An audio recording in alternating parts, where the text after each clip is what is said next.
Bonjour, aujourd'hui c'est le 24 février. Nous continuons de méditer dans le livre d'Apocalypse. Aujourd'hui, je voudrais parler d'Apocalypse chapitre 6, versets 7 à 8.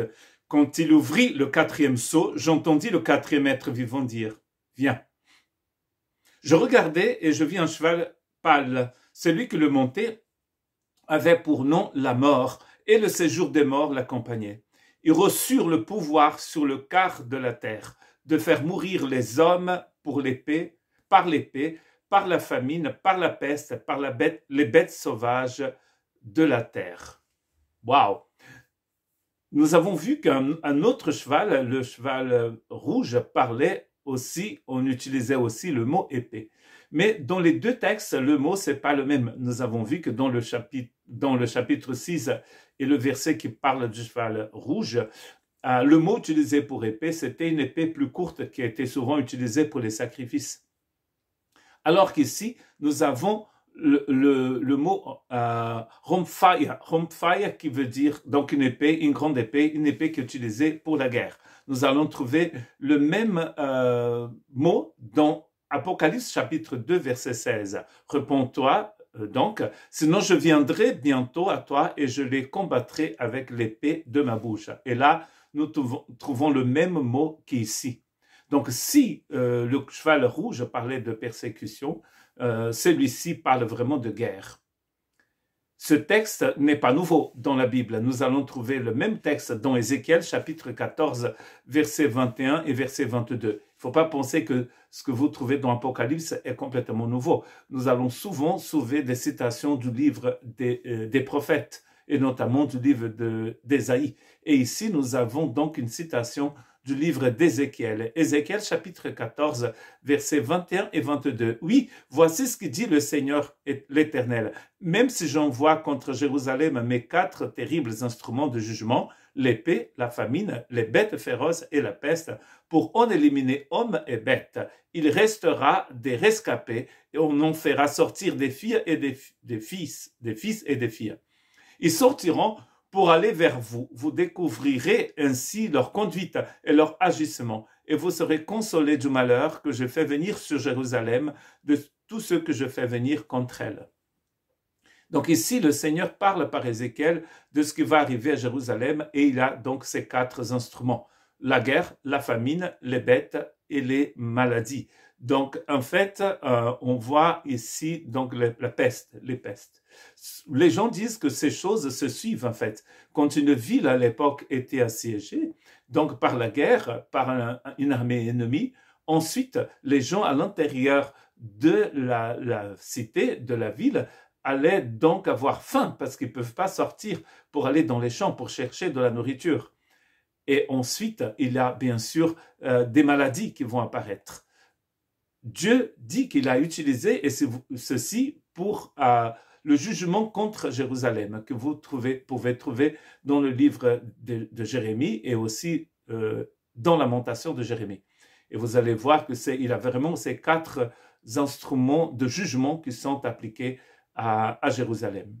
Dans Apocalypse, il est écrit que ces jugements sont pour toute la terre. Nous avons vu dans le texte qui parle de la fin des temps, de ce qui va arriver avant la fin des temps, Jésus dit, dans Matthieu 24, Marc 13 et Luc 21, qu'il y a des choses dans ce texte qui sont pour tout le monde et d'autres qui sont que pour les disciples du Christ, c'est-à-dire la persécution. Et c'est ce que nous voyons ici aussi dans le livre d'Apocalypse. Quand il y a une guerre, ce n'est pas seulement les disciples du Christ qui vont être persécutés. Tout le monde souffre avec un tremblement de terre, que les gens soient croyants ou pas. Pourquoi est-ce que Dieu nous parle de ces choses? Pourquoi est-ce que Dieu parle par Ézéchiel de ce qui va arriver à Jérusalem? Nous avons vu que dans le livre d'Apocalypse, il n'y a pas que des sceaux et des coupes, il y a aussi des trompettes. Et les trompettes servent pour avertir les gens d'un danger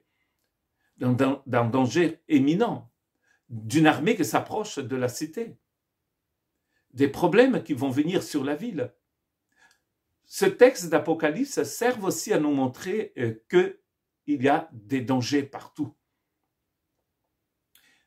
Et cette guerre qui vient, elle n'est pas seulement, bien sûr, pour les enfants du Seigneur. Elle vient et elle atteint, elle cause de dégâts à tout le monde. Dans le texte d'Ézéchiel, il a une promesse très intéressante. Quand il parle des quatre instruments, il utilise le mot instrument, qui vont venir, instruments de jugement, qui vont venir sur Jérusalem. Il dit, il restera des rescapés. Il restera de rescapés. Donc, quand il a de temps de difficultés, quand il a des temps de persécution et de guerre, le Seigneur est en train de nous dire ici qu'il a des rescapés, des enfants, des filles et des fils. Ils sortiront pour aller vers vous. Vous découvrirez ainsi leur conduite et leur ajustement et vous serez consolés du malheur que je fais venir sur Jérusalem. Donc cela, le jugement qui vient sur Jérusalem, qui est le même qui vient sur ce monde, c'est bien sûr à cause de la conduite de Jérusalem.